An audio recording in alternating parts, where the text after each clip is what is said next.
125 years ago today, the First Zionist Congress took place in the Stadtcasino in Basel.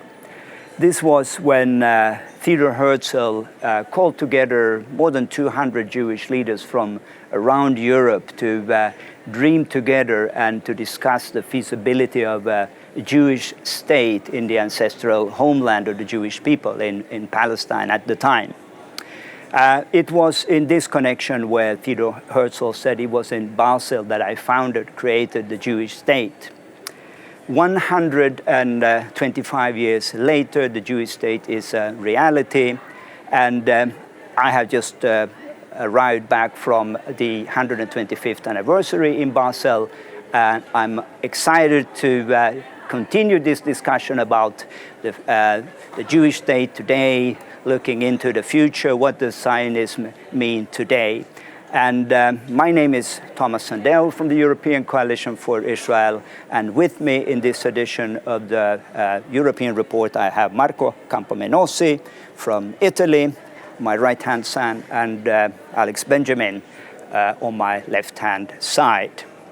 If I start with you, Marco, we met last time in April in Sanremo, in your region, Liguria, where we remembered the anniversary, the 102nd anniversary of the Sanremo resolution, which in a way is connected to what happened in Basel already in 1897. You can say that the Zionist idea was conceived in Basel and later it came into fruition through the Balfour Declaration, through Sanremo, and later with the declaration of a Jewish state. But as an Italian, when you think back of these 125 years, what are your thoughts?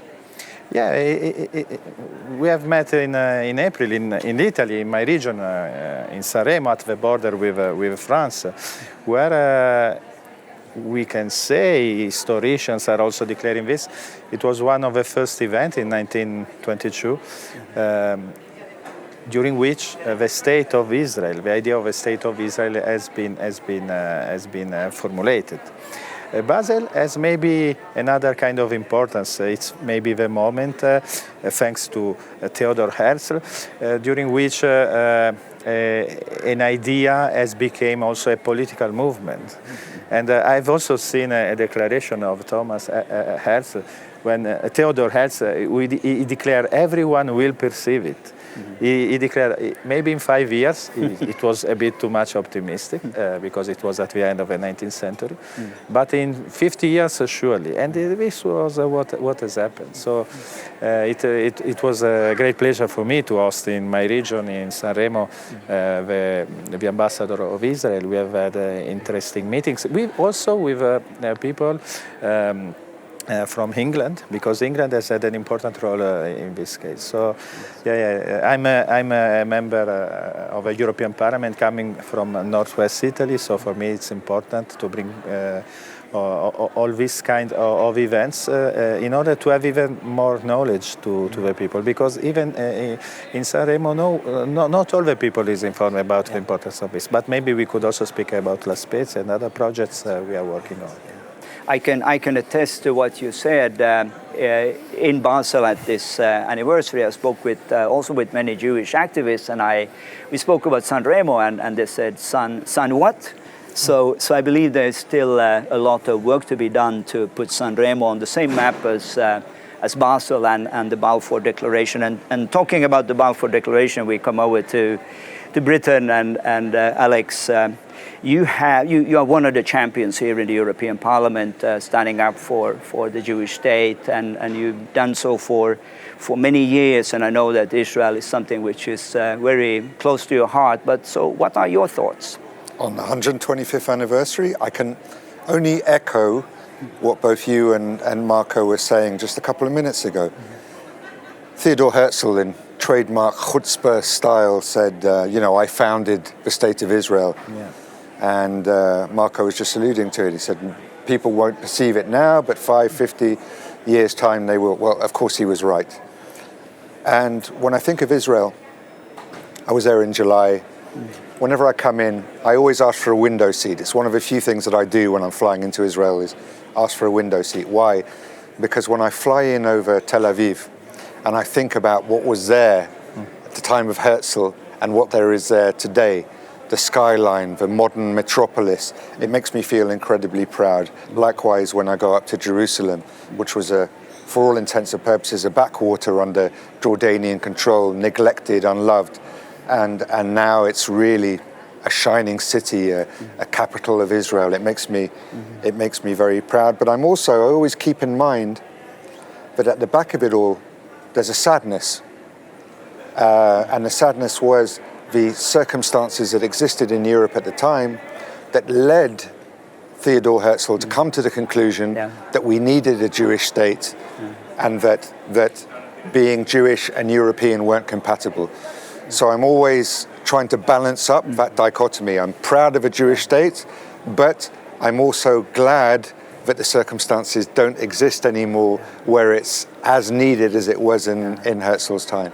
It's interesting that you mentioned that reflection that I have after this 125th anniversary is the level of security needed in Basel during this conference. And I was thinking back and I said, well, I wonder how it was 125 years ago when Theodor Herzl came, and it was quite spontaneous. I'm sure there were not as many military personnel and police and security guards as today.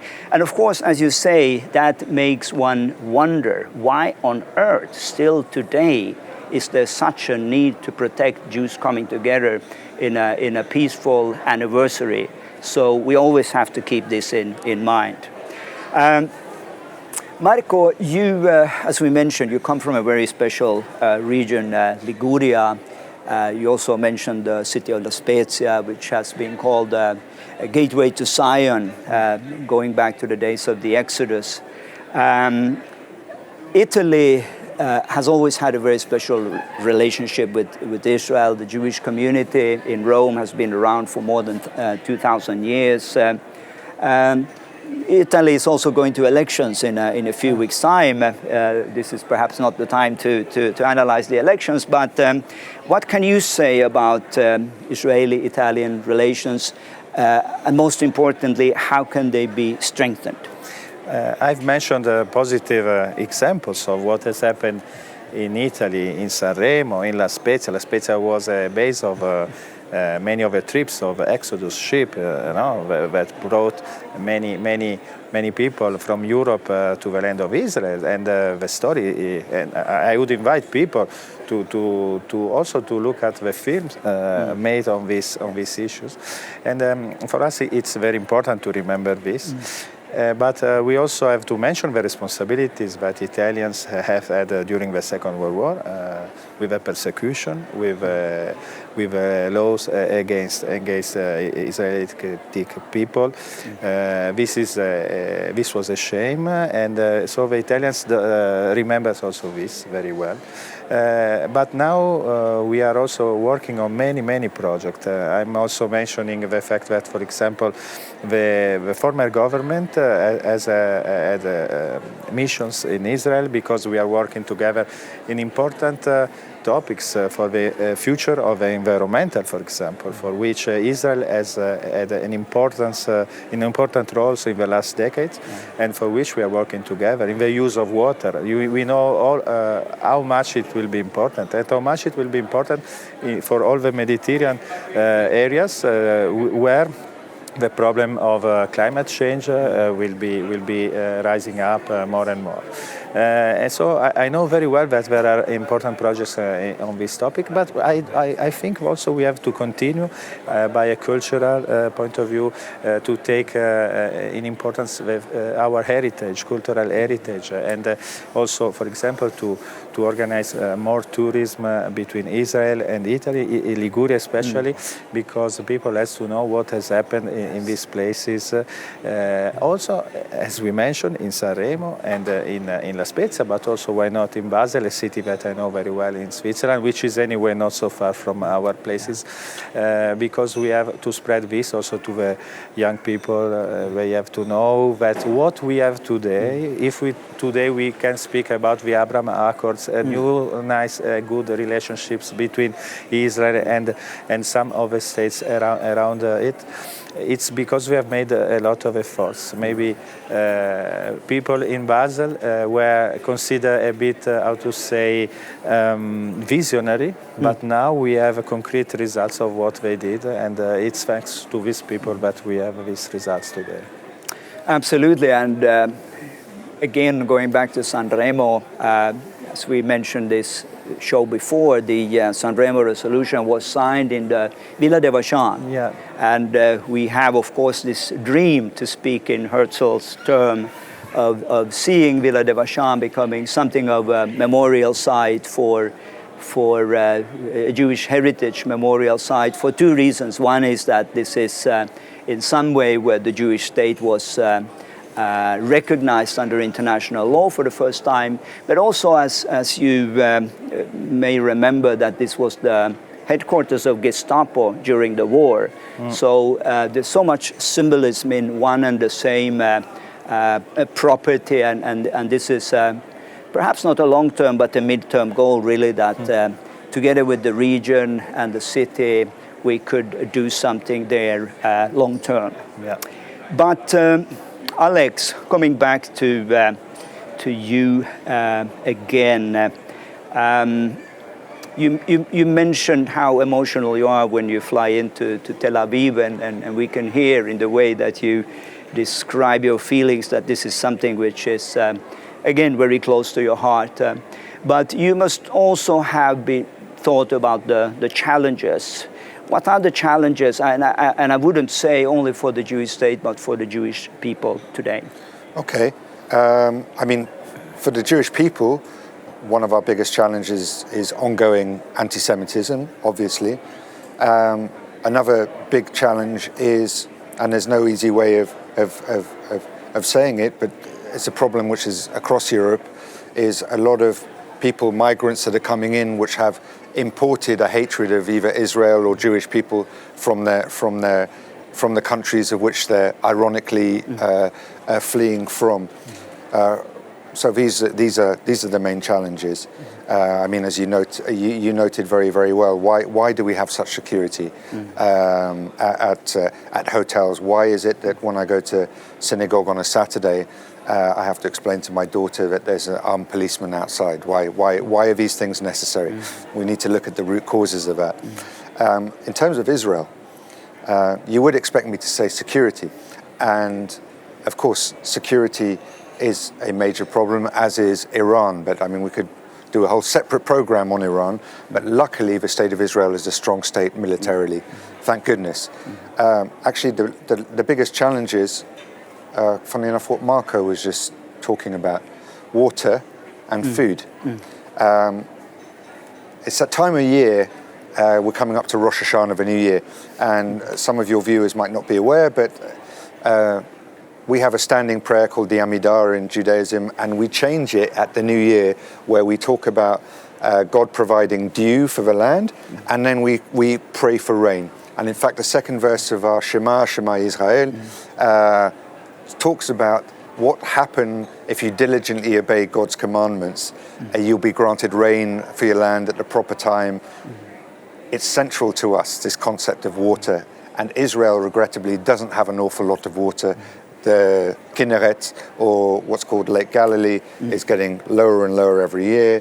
Thank goodness we have the innovations in terms of desalination plants, drip irrigation. These are very, very major challenges, and of course water impacts food. So these are the real big challenges for Israel going forward. What keeps me up at night isn't necessarily the security situation, but it's how Israel can manage with a growing population, with limited water and limited natural resources. Would you, Alex, because one of the issues that came up in Basel, also in the keynote speech of the President, Yitzhak Herzog, was the issue of unity And we know we live in a time of polarization, nationally, internationally, and obviously this also affects the Jewish people. And there is the saying, of course, when there's two Jews, there are three opinions. So looking at the diaspora, perhaps in the United States in particular, and the state of Israel, is this something that would be of concern for you, to keep that unity and keep the same vision? Very much so. I think it's extremely important. I mean, for instance, I read yesterday there was an op-ed in the New York Times by somebody trying to say that you don't have to be necessarily supportive of Zionism to be a good Jew. I fundamentally disagree with that position. I think the two go hand in hand. I think one of the main reasons that Jews can feel so comfortable in Europe today is because we have our insurance policy, which is the state of Israel. So I think unity is extremely important. I think that there are some people from different denominations who are making the case that somehow Judaism or Jewish people have lost their way in terms of human rights, given the situation between Israel and the Palestinians. Again, I fundamentally disagree with that. I believe you'll find the IDF and the way it conducts itself is one of the most ethical armies in the world. We saw in Operation Breaking Dawn very, very recently that there's no actions were taken when humans were put in the line of fire. So I think unity is the key to our success as a people.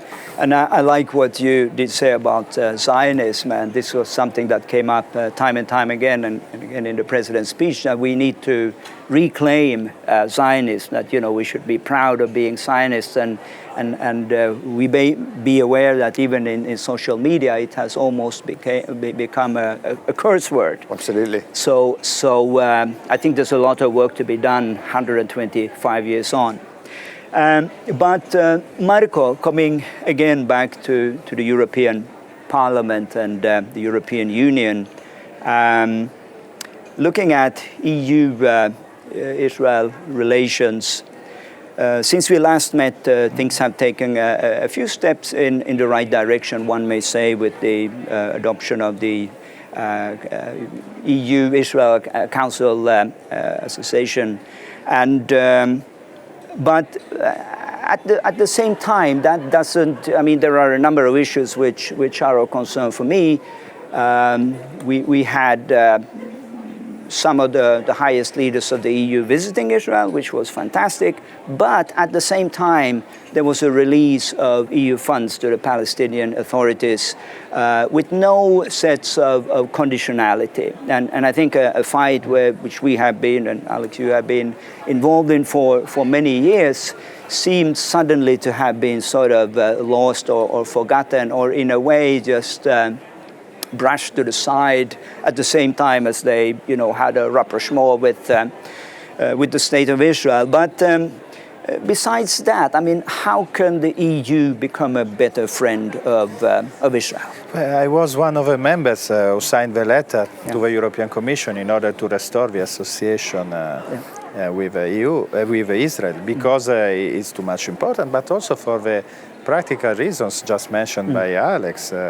He also mentioned the issue of the desalinization. Also, the mayor of my city, Genoa, would like to make something in this direction, because it will be more and more important in future. And also we have maybe to upgrade the rules managing these aspects, and to take example from Israel, for example, as a state. Of course, we have to remember that anti-Semitism is also something we have not completely defeated. Even in my country, a few days ago, there was a problem with a candidate of a party of the leftist side, but it could be of the rightist side. It's not an attack to my opponents, who made unacceptable declarations, and all the political parties asked the leader of this political party in order to replace this candidature, and it has been done without any problem. In 24 hours, this candidate was put out of the list, and this was a good example, because there is a precise border between what is acceptable, even from people which is not supporting our point of view, and because we consider every political speculation, but we have to work together on many issues. I mentioned the Mediterranean is too much important, what is happening. Some forces we are facing aggressing other countries. We have to work on this situation. Even today I was speaking with Italian ambassador in Iraq. The importance of a stabilization of countries and politics in the Middle East is too much important, and Israel can give us a big example in this direction. Of course, sometimes the European institutions give me the idea that they don't want to take a precise position. This is a pity. I think that they could do more, and they could be a bit more, how to say, open in order to defend democracy. And of course also Israel has to work in order, and I'm Italian, I know it's very complicated to have stable governments and people and ministers with which we could speak for a long time and discuss together on projects, because political instability is also a problem in democracy, but it's maybe because of democracies, and we Italians can speak a lot about this. We have also a situation which is not clear. So both sides may do something in order to work together better, and I think also every elected person can give something in this direction. Only a few months ago we have had here a little conference, a little interview with you, with a diplomat from a Sunni country, which spoke and declared things for which I would have never expected something in this way only a few years ago. So let's be optimistic, because in future I think there are a lot of things for which we have to work all together, and in order to help our people to work, develop, and do something positive for their society. Yes. Before I give over to you, Alex, I also would like to mention, I think it's important, the great work of Katharina von Schnurbein. She was one of the keynote speakers in Basel as well, and really received a standing ovation for what the European Commission is doing to combat anti-Semitism.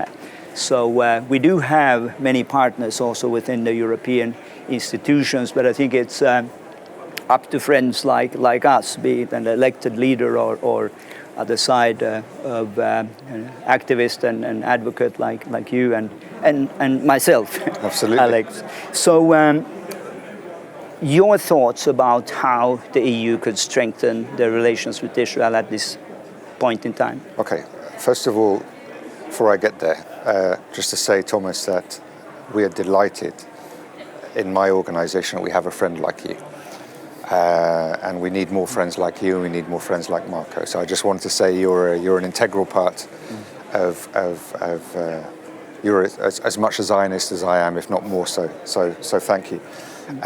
In terms of what Europe could do, I want to break it down into two chunks. First of all, Europe's doing already a lot with Israel. We spoke about water, Israel is very much embedded in R&D, research and development, in innovations in health, in pharma, and there are a number of projects ongoing at an EU level. But the problem that we have is that you've got a European External Action Service, which is still wedded and is almost pretending that the Abraham Accords didn't happen. Yeah.